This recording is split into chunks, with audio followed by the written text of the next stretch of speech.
Hello students, welcome to my channel. আজকে আমরা রূপান্তরণের আরেকটা ইম্পর্টেন্ট টপিক, সেটা হচ্ছে মোলাল থেকে মোল ফ্র্যাকশন বা মোল ফ্র্যাকশন থেকে মোলাল। এটা আমরা একটু দেখব। এটা নিয়ে কিন্তু বেশ ইম্পর্টেন্ট কিছু প্রবলেম আছে, এই প্রবলেমগুলো সলভ করতে হবে। ফার্স্ট হচ্ছে মোলাল থেকে যদি মোল ফ্র্যাকশন করতে চাই, এটা খুবই সহজ একটা পদ্ধতি। একটা মোলাল দ্রবণ ধরা যাক 0.2 মোলাল সোডিয়াম কার্বনেটের একটা দ্রবণ আছে, 0.2 মোলাল। তাই এর মানেটা কি? মানেটা হচ্ছে 1000 গ্রাম জলে কতগুলো আছে না 0.2 মোল সোডিয়াম কার্বনেট আছে। তাহলে 0.2 মোল Na2CO3। বেশ, তাহলে মোল ফ্র্যাকশন কি করে নির্ণয় করি আমরা? মোল ফ্র্যাকশনটা হচ্ছে একটা মিশ্রণে দ্রাব এবং দ্রাবক বা মিশ্রণের যে উপাদানগুলো যেগুলো আছে প্রত্যেকটা মোল সংখ্যা আমাদের জানতে হবে। প্রত্যেকটা মোল সংখ্যা নির্ণয় করব এবং যার মোল ভগ্নাংশ নির্ণয় করব সেটাকে লব হিসাবে দেব। আর টোটাল যেটা, অর্থাৎ সেই মিশ্রণের মধ্যে এ বি সি যদি থাকে তাহলে এ এর মোল সংখ্যা, বি এর মোল সংখ্যা, সি এর মোল সংখ্যা সবগুলো যোগ করে যেটা হবে সেটা হর হিসাবে বা ডেনোমিনেটর হিসাবে নেব। আর নিউমারেটর হিসাবে বা লব হিসাবে আমি যার মোল ভগ্নাংশ নির্ণয় করব সেটাকে আমরা নেব। এখন তার মানে এখানে কিন্তু সোডিয়াম কার্বনেট এবং জল এই দুটো দিয়ে মিশ্রণটা তৈরি করা আছে। সেই মিশ্রণের মধ্যে সোডিয়াম কার্বনেটের আমরা মোল সংখ্যা জানি 0.2, কিন্তু জলের আমরা কি জানি? জলের কিন্তু ওজনটা জানি। তাহলে জলের ওজন জানি, কিন্তু জলের কিন্তু আমরা মোল সংখ্যাটা জানি না। তাহলে জলের মোল সংখ্যা যদি বের করতে হয় তাহলে এখান থেকে জলের মোল সংখ্যা that is n of water equal to কত? জলের মোল সংখ্যা কি করে নির্ণয় করব? জলে কতটা জল নিয়েছি না 1000 গ্রাম ডিভাইডেড বাই জলের আণবিক গুরুত্ব কত? আণবিক গুরুত্ব হচ্ছে 18। তাহলে 18 দিয়ে যদি আমরা ডিভাইড করে দিই তাহলে সেইখান থেকে কিন্তু জলের আমরা মোল সংখ্যাটা নির্ণয় করতে পারবো। ইকুয়াল টু দাঁড়াবে 55.5। ওকে, তাহলে যেটা পেয়ে গেলাম আমি সেটা কি? সেটা হচ্ছে জলের মোল সংখ্যা। এবার আমরা সোডিয়াম কার্বনেটের মোল সংখ্যা জানি, সেটা হচ্ছে Na2CO3। এটা আমরা জানি কত না 0.2।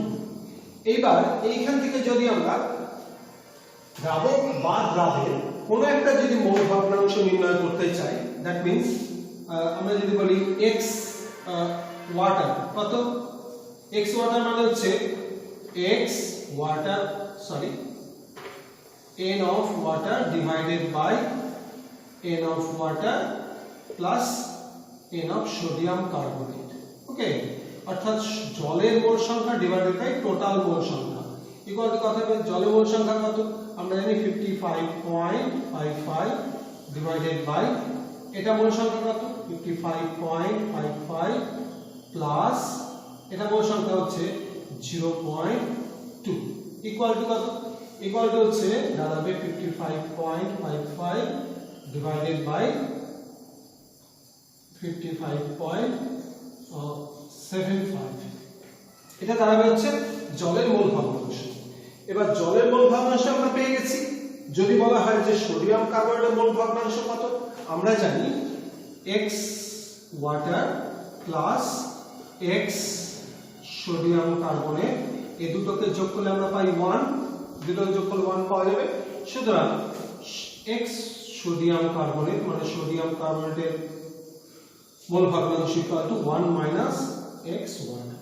ঠিক আছে, তাহলে কত দাঁড়াবে? ইকুয়াল টু হচ্ছে 1 মাইনাস 55.55 ডিভাইডেড বাই 55.75। এটা করলে যা হবে সেটাই হচ্ছে সোডিয়াম কার্বনেটের মোল ভগ্নাংশ। ক্লিয়ার?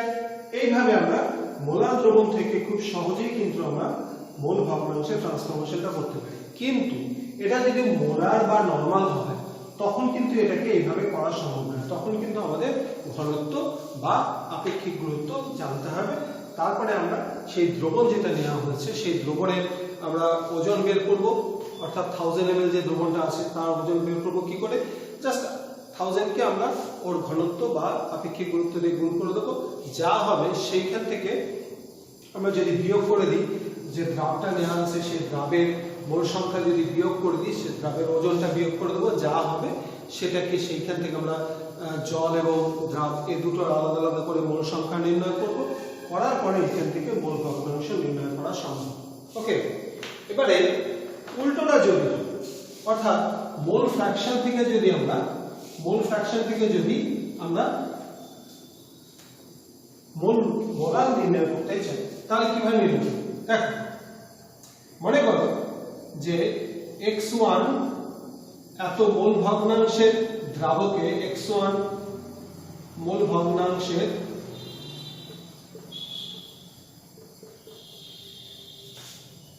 দ্রাবকে, মনে রাখবে এটা, যখন আমরা এর 1 ব্যবহার করব কোন x এর নিচে সাবস্ক্রিপ্ট হিসাবে বা n এর নিচে যখন 1 ব্যবহার করব তখন সেটা হচ্ছে দ্রাবক, আর n2 যদি হয় তখন সেটা হচ্ছে দ্রাবক।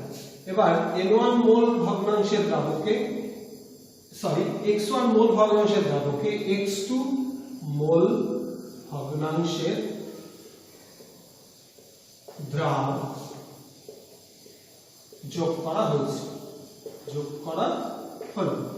তাহলে আমরা কি দেখতে পাচ্ছি, x1 টা কি? x1 টা হচ্ছে দ্রাবক, আর x2 টা কি? x2 টা হচ্ছে দ্রাবক। এবার ধরে নিচ্ছি যে এইখানে অ্যাকচুয়ালি n1 মোল দ্রাবকে n2 মোল দ্রাব আছে। ক্লিয়ার? n1 মোল দ্রাবকে n2 মোল দ্রাব আছে। এবার n1 মোল দ্রাবকে যদি n2 মোল দ্রাব থাকে, তাহলে n1 মোল দ্রাবক, এটা কিন্তু এই n1 মোল দ্রাবক আমরা যদি এটাকে যদি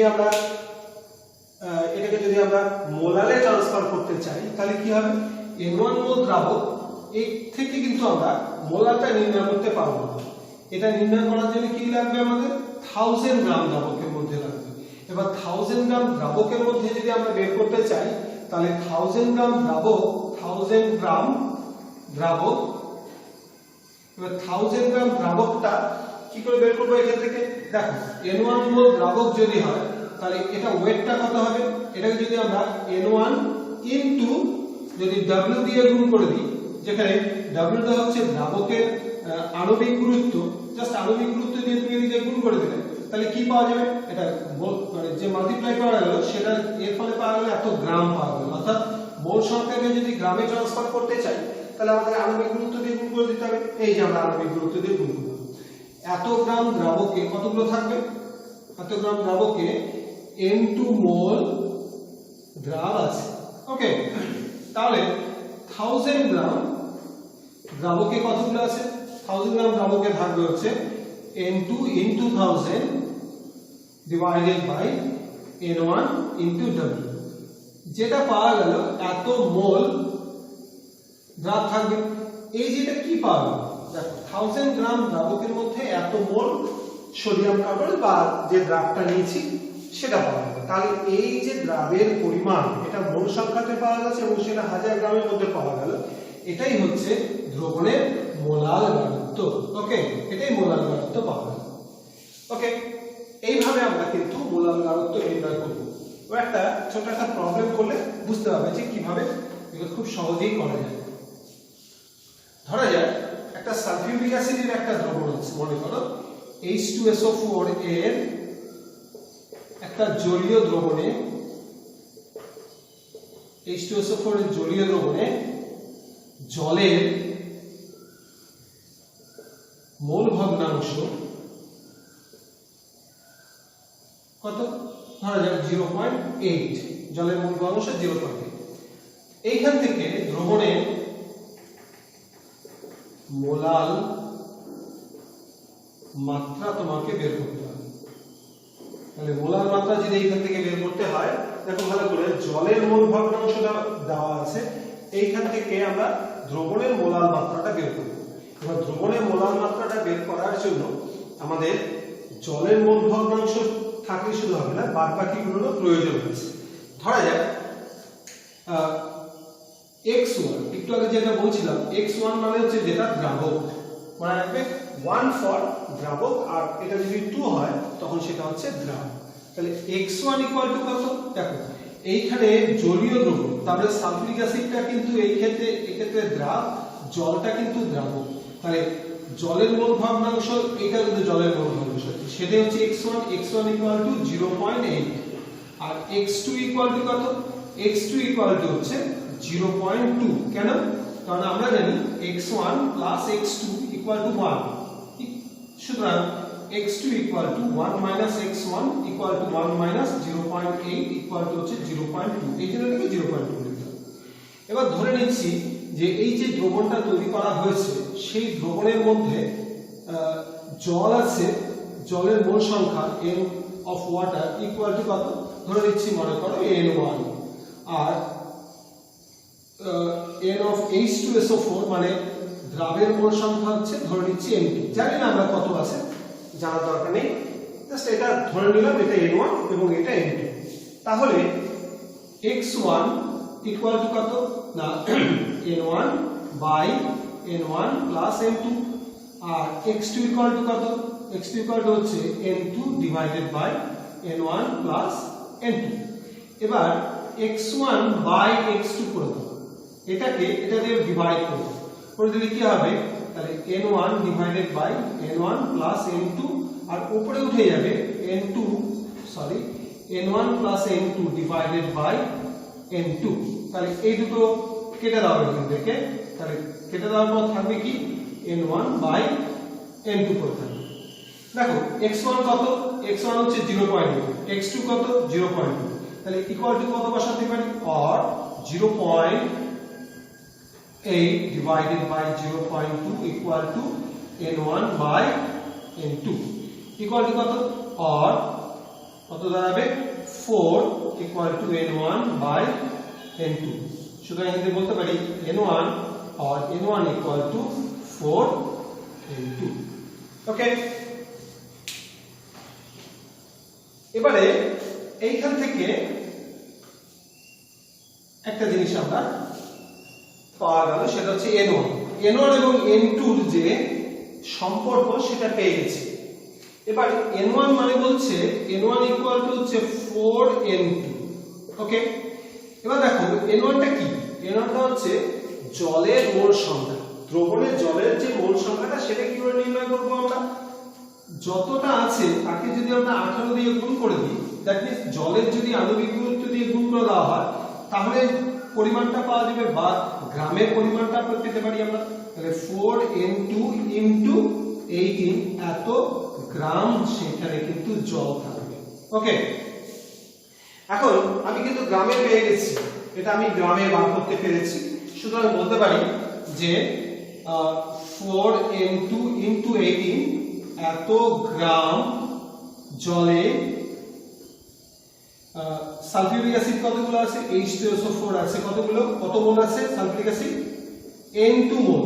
আগে ধরে নিয়েছি কিন্তু আমরা n2 মোল সালফিউরিক অ্যাসিড আছে, সালফিউরিক অ্যাসিড আছে n2 মোল।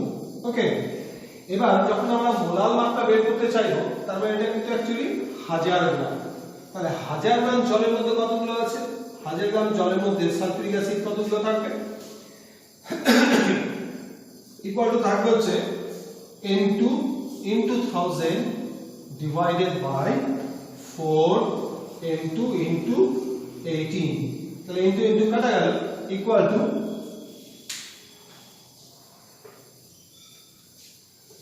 to হচ্ছে তাহলে 1000 divided by 4 into 18। যতটা পাওয়া গেল সেটা কিন্তু গ্রামে,